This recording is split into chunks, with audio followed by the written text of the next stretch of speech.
there, and thanks for staying with us on the Edgy Talk Show.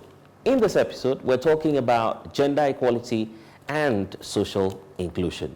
How are we ensuring that our education sector supports the needs of everyone whilst leaving no one behind?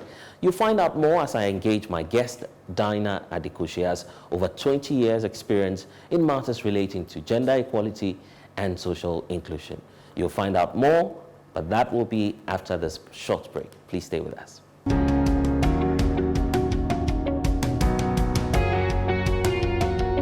And you're welcome back from that short break. Don't forget that you're watching the Edgy Talk Show. The Edgy Talk Show, as always, is brought to you by the Ministry of Education in partnership with the Teacher Education Journal.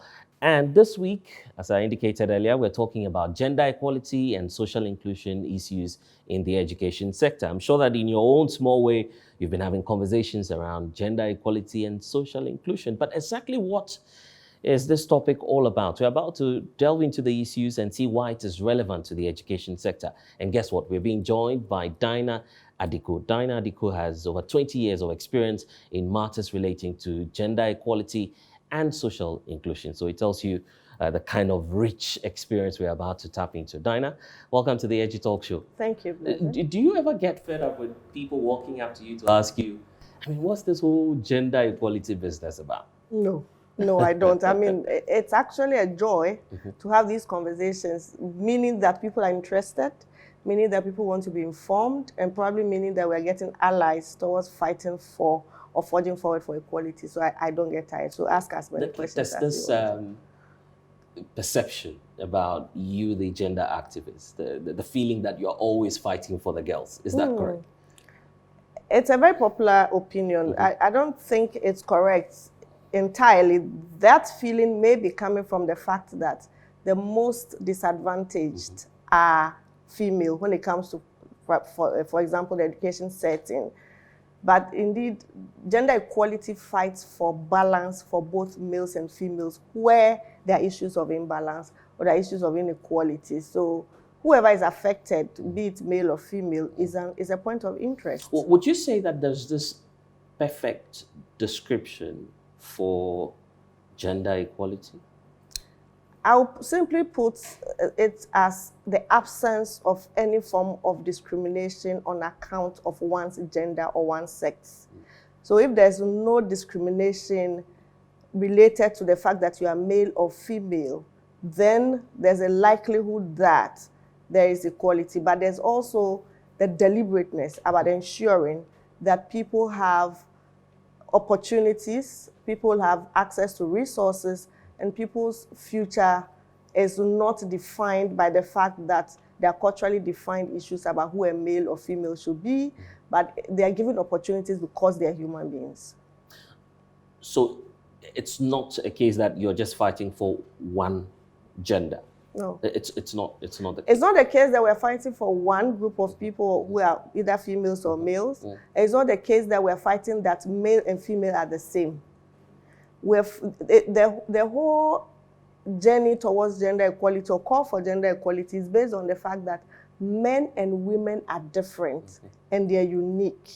And in that uniqueness is the fact that they're also human beings. And therefore, whereas society pays attention to our biological differences upon which we are assigned social roles, there's that demand that those social roles should not limit people from achieving their full potentials. So gender equality is about removing barriers from the path of females and males such that they can attain their full potential. So where then do we draw the link to social inclusion? Social inclusion opens up the conversation around equality and recognizes that in addition to males and females, there are other groups of people in society. And if you take the education sector, for example, who stand the risk of being excluded because of their uniqueness? Take one, for example, learners or persons with disabilities. Another is people from maybe religious or faith-based minority groups or ethnic minorities.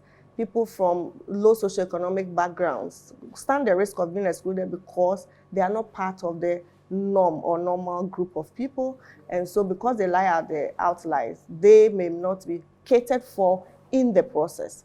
So therefore, we talk about social inclusion, that bring on board all those who are likely or who have been excluded from the system to be brought on board. And you need to be deliberate, you need to be conscious about it to do it. Otherwise, you're just going to cater for the majority. But what's the ultimate aim? Are we seeking to achieve, say, equality or equity? What are we on the lookout for? I like that you bring up equality and equity, and I'm sure everybody have been waiting to hear, let's do equity rather than equality. Yes. But equity and equality are part of the journey. I mean, they work, they support each other. They are concepts that were introduced by United Nations, and a lot of development agendas speak about it. Equity, on one hand, is a process, and equality is a goal, and I'll explain that further. Equity is whereby you recognize the unique needs of every individual within a system, if it's education, within an education system, and provide for their unique needs accordingly. So take, for example, in a class or in a school, some students need hearing aid because their hearing is poor. And some people also need glasses or visual aids because their vision is poor. Others will need wheelchairs or canes, things to aid their movement because they have their challenge of moving. When we talk about equity, we're saying that identifying what people need and providing it for them so that they can equally benefit from a process. So we are not going to say we have issues with hearing, so we're going to distribute hearing aids for everybody. Everybody do not need hearing aids. People need visual aids, people need hearing aids. So how do you identify what people need and provide that for them such that they equally benefit from the learning and teaching process? Let's be clear on that. So your argument is that equity and equality may achieve the same effect? No. Equity supports you to achieve equality. So at the stage where you identify the needs of people or learners, and you realize that this person needs that, so you give them customized support, you are introducing equity measures. You are recognizing the differences, and you are supplying according to the needs of the people. Right. And why are you doing that? You're not just doing that for the beauty of it. You are doing that to ensure that in the learning process, all of them benefit equally from the learning. So if I can't see well and I can't hear well, and I'm supported to see well and I'm supported to hear well, eventually all of us who have various challenges get our challenges addressed, and then we benefit well from the learning process. And then the outcomes are equally good for all of us. Dinah, let's connect the dots. I mean, talking about education and gender equality as well as social inclusion. We know that, for instance, here in Ghana, education is supposed to be free, compulsory, and it's also basic. So why then do we need to factor gender equality when it comes to issues of education?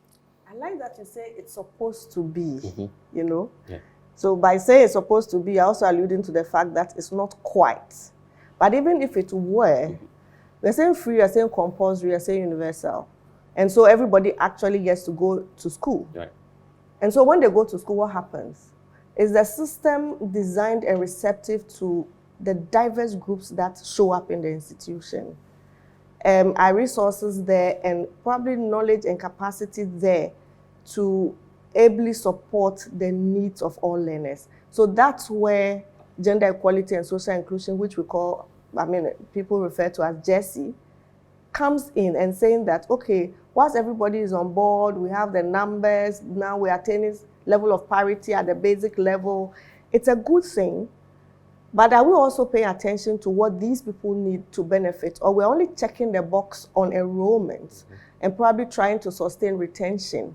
But are we looking at quality learning and learning experience of the learners? And so when you bring gender equality and social inclusion, you're kind of putting the finger on those people who could likely get missing because they're not necessarily in the minority, in the majority, or because we normalize, for want of a better expression, substandard support to them. Because again, gender relates to society's norms about males and females. So there's a large cultural definition of who a female should be and what she can attain, and who a male should be and what he can attain.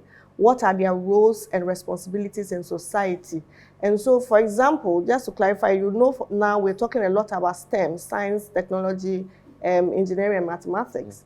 And you realize that there's a huge cry for bringing women on board and a lot of effort by government and other stakeholders. Why so? Because somewhere at the beginning of education, when females were being introduced into the education system, there were kind of programs that were designed for them. You know, when education started in the very, very early days, it was open to males. So there was then a huge campaign, if you remember, in Ghana in the 90s for the Send Your Girl Child to School, if you remember.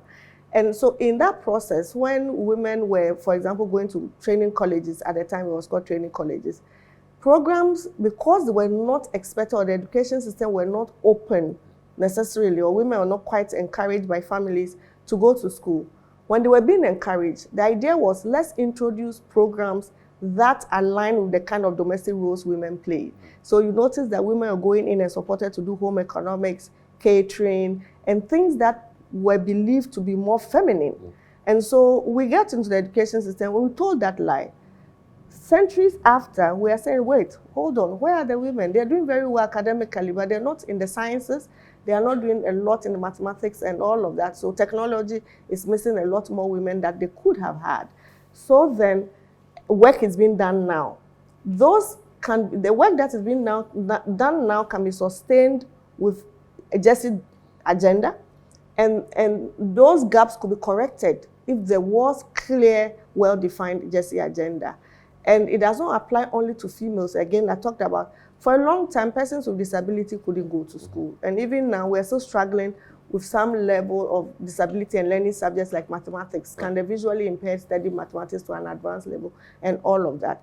So in order to cure that and make the playing ground leveled for everybody, GESI needs to come to be a big conversation. It should be at the center of the call and not at the side or not later. It should be part of the conversation. It appears it's a structural problem. There's indeed a structural problem there. It's a systemic problem that manifests in structure, infrastructure, all kinds of ways. It's systemic. It dates way back into time. People can put their finger on it. So this effort to create equality and inclusion does not entertain blaming. We're not interested in who caused it. We're interested in looking at the enormity of the problem and how do we address it. And so it's a multi-pronged approach towards addressing. That's where the energy is going than who caused it or where is it. It's good to find where it's broken at, because that's where you fix it.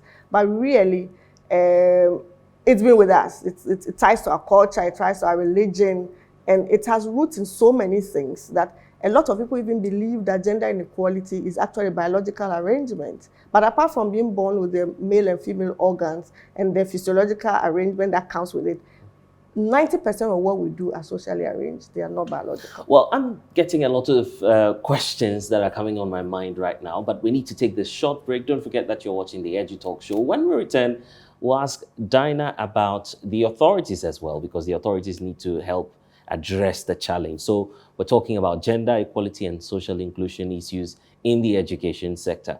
When we get back, we'll uncover more matters. Please stay with us.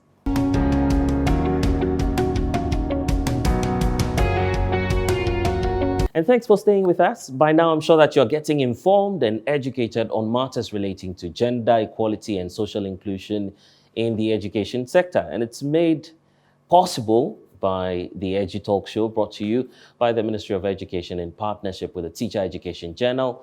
We're speaking to Dinah Adiko. She has over 20 years experience in gender equality and social inclusion matters. And of course, she's giving us that background as to why gender equality and social inclusion are relevant to the subject of education.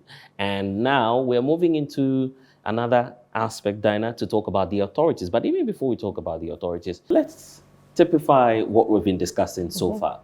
If someone walks up to you to say, well, what's the evidence on the grounds to show that indeed gender equality and social inclusion is relevant to education? What would you say to such a person? I would say we have anecdotes from the past, for example, where years ago our mothers or our grandmothers and our great-grandmothers never went to school, for example. Persons with disability were hidden from society. They never got the opportunity to step out. Fast forward, when we accepted that everybody deserved to be educated and to have that shot at probably development and better future, we brought women on board to go to school. And we all have seen the transformation and the role of women to the development of our country. So I think that is enough to tell us that if we continue opening the spaces and accommodating people who are different or supporting people who have different needs is going to yield to the advantage of the country. Let's diagnose the problem and probably proffer some solutions here on the show. So, why do you feel that there's been some sort of hesitation? I don't know if that's the appropriate way to qualify that. Hesitation to try and clear the barrier and to ensure equity. A number of things. Part of it is a belief system. You know, we believe, for example, people with a certain skin condition that we choose to call around here as albinos, we believe that there's a reason they are like that. So they look different from us. So we are not receptive in accommodating them in the system. Persons who need wheelchair, for example, who movement is a challenge to them, we kind of feel there are a lot more people who can walk and move. So let's satisfy their needs and not pay attention to I mean, there are few. There are only 5 in the entire school of 1,400 people. How can we create systems that support them? And then sometimes also is lack of resources, and then sometimes lack of appreciation of the issue. This is how we've been doing it from time past. There's nothing wrong. As for girls, that's how it is. As for boys, that's how this is how we do it here, and all of that. And so, but I earlier on established how these things are socially and culturally and sometimes religiously defined. So they are held down by very strong belief systems that also makes it difficult to overcome. So it requires a lot of engagement, a lot of work, consistency, and a clear policy direction on what we want to do as a country to overcome it. And so because they say culture is dynamic, we are open-minded and open-hearted to having conversation that we retain our culture, but we also do away with ones that become impediments to the well-being of society. Exactly why I'm asking the question, because of that perception that gender equality, social inclusion, they are all foreign to us. Is that no, they are not foreign. They are not foreign because we're having this conversation within the education context. Once upon a time, women were not allowed to study math, science, and do medicine. Right. Women were not allowed to do law. And so those were mindsets and understanding people had at a given time. I have said culture is dynamic, it changes over time. So if we review that, and we think that no, there's no limitation for what women and men can do. Men were not allowed to do catering and cook, but then fast forward, the best cook in the world is a male, and they win it back to back to back. So which means that men as well can do a lot of things. So it's not harmful, it's just an understanding we had at a certain time because of what was happening in that era. But as time goes on, we see evidence across our own country and society and compare it with other places and see that the change that we are yearning for is actually helpful to the development of the country. I don't think anybody wants to resist it. And I think as a country, we've actually moved from resistance to trying to figure out how do we do it to get it right. And I think that's where the conversation has, we probably had resistance some decades back, but we're seeing a more progressive country and actors. We're seeing traditional leaders, we're seeing community, we're seeing parents who are saying that we want this for our children, we want these opportunities, but how do we do it? How do we go forward with it? How do we address issues like sexual harassment that have made mostly young girls victims of abuse in schools when they should be learning? They are being preyed on by usually adults who should know better. So I think we have a huge understanding and consensus that we really want to do this, and we're at that place of how do we do it. And this is why I believe that your expertise should come to play. 20 years, you've been around enough, long enough to appreciate Ghana's struggle and collective fight to ensure gender equality and social inclusion. And probably you have some solutions that might work if we adopt them. So where do we start off from in terms of trying to change the narrative and correct the wrong? This has not been an individual conversation. There's been a lot of stakeholders on board. And over the years, there's been a lot of collaboration between non-governmental organizations and governmental organizations, government agencies. The states has led some of these conversations. So there are a lot of models that are being tested, sometimes isolated it in different places. You hear we're running pilots in districts, we're doing this. So a lot of things have been tested in our country. So we are not even looking outside Ghana for solutions. And governments have had policies over policies. We've done programs in phases. We have phase 1, phase 2, and all of that over time. And so as a country, I mean, I'm just one individual who shares the same vision and energy with a lot of people, agencies, institutions there's a huge commitment to gender equality and social But inclusion. you agree that we need to begin to adopt that, for instance, in secondary schools and the entire education sector. Absolutely. So in what ways can we begin to do the adoption? So then we want to give credit to the government of Ghana already for committing to ensuring that gender equality and social inclusion is at the heart of what we do. And so we have our national education policy that is very gender responsive and is inclusive. And as a country, we have an inclusive education policy that didn't come out for the beauty of it, but in order to address issues. Right. So those documents lie and support the promoting equal, inclusive education. And we also have gender policy. The Ministry of Education is working on a gender policy that seeks to address core issues that work towards promoting safe and supportive learning environment. We do have guidance and counseling systems and policies that are being developed, but we have framework that guide how we should support people who could be disadvantaged and others within the education system. So let's start by establishing that government is making the effort to ensure that education benefits everybody. Should that be targeted at the curriculum itself? One of the first things is how receptive is the environment to all these different people who've identified who stand the risk of being excluded. So if the environment first and foremost is receptive, you have, for example, boarding facilities for both males and females that are safe, students feel safe and protected in, that's one. But one critical thing you've mentioned is the curriculum, which is where lesson delivery is drawn from.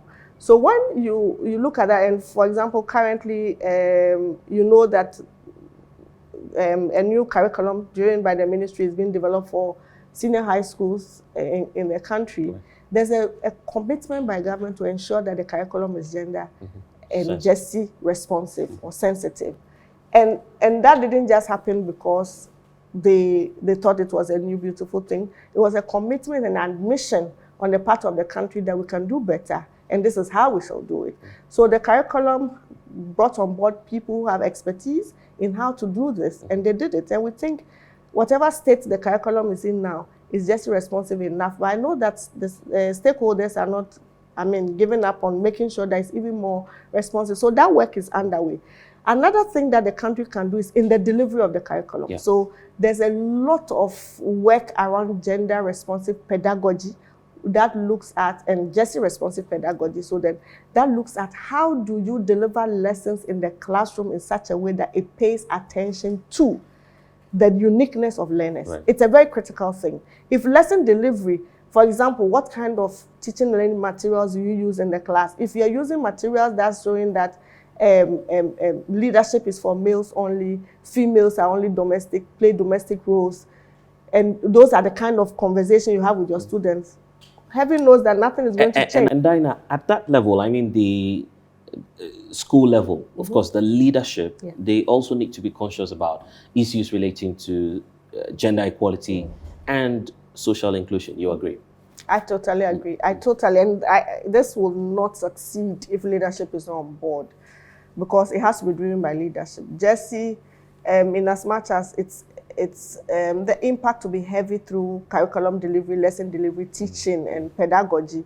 We also know that the system in the school, how do you promote safe schools? How do you identify and address sexual harassment? How do you support your teachers to acquire the skills in teaching in a GESI responsive way, addressing gender and then inclusion when they teach? It doesn't come just because you wish it to be there. You have to put in effort, capacity, resource for, being deliberate and conscious about it. So we absolutely need leadership. And I know GES is working very strongly with its partners to ensure that teachers, to ensure that leadership, management, and leaders of the school, including boards, are up to speed with the trend, the emerging trend. We are saying GESI and 21st century skills and all of that, some of the emerging trends in promoting quality education. And I know GES is not only adopting it at the national level and in its documents. I know that,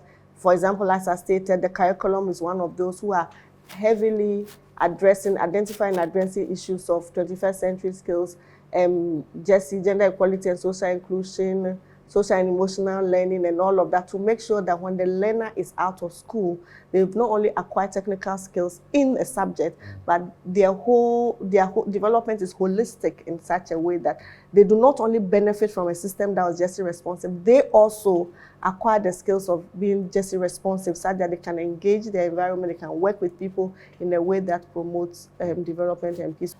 As we wrap up, how do we ensure that we effectively monitor gender and social inclusion interventions so we do not backtrack? I think that the monitoring, we can only monitor what we have in place. Okay. So first and foremost is to purposefully, deliberately, genuinely institute GESI responsive systems. That starts from the policies and plans of the institutions, be it all the kinds of policies that they have should ensure that we're paying attention to the different needs of the various actors. So this goes beyond students, even staff, teachers, all of that. So we should have responsive policies across board. Policies should not be blind to the needs of some people and addressing the needs of others. We also have to have a culture that is sensitive, the language we use on our campuses and all. You can't take this lightly. If people are saying that as for girls there, that's how they are, as for boys there, and we keep thriving on stereotypes. You can't be doing well on stereotypes and addressing inequality. You have to do away with stereotypes and then make room for equality. So we need to build a certain culture. And I will hammer again, sexual harassment is a big issue in schools. We cannot talk about responsiveness and ignore sexual harassment. So how do schools, what systems do they have in place to address that? Are they having resources or committing a certain percentage to ensuring that these are happening? And above all, how committed is leadership? When that is in place, monitoring sometimes comes naturally on things. So you have the system in place. How do we follow up to ensure that it's working? Who are supervisors from the GES level? How informed are they, and how are they also measuring when they pay visits to school? We talk about lessons observation. If you are saying there should be gender responsive pedagogy or GESI responsive pedagogy, those observing lessons, do they know they're looking for and how they're looking for it and measuring on that? And it's a strong collaboration with stakeholders. And one of the people I know is supporting the ministry and GS strongly on this is TTEL, who is also part of one of the people who are supporting this program. And I think a lot of activities lie ahead. And Ghana is looking brighter. Yeah, Dinah Adiko, it's been an educative moment with you. Thank you for joining us on the Edu Talk Show. So I guess by now you're aware that equality is not the same as equity, and also that gender equality and social inclusion matters to education. But that's all time will allow us here on the Edu Talk Show, brought to you by the Ministry of Education in partnership with the Teacher Education Journal. I'm Blessed Sogah, and we'll see you in our next episode. But it's bye-bye for now. Thanks for watching.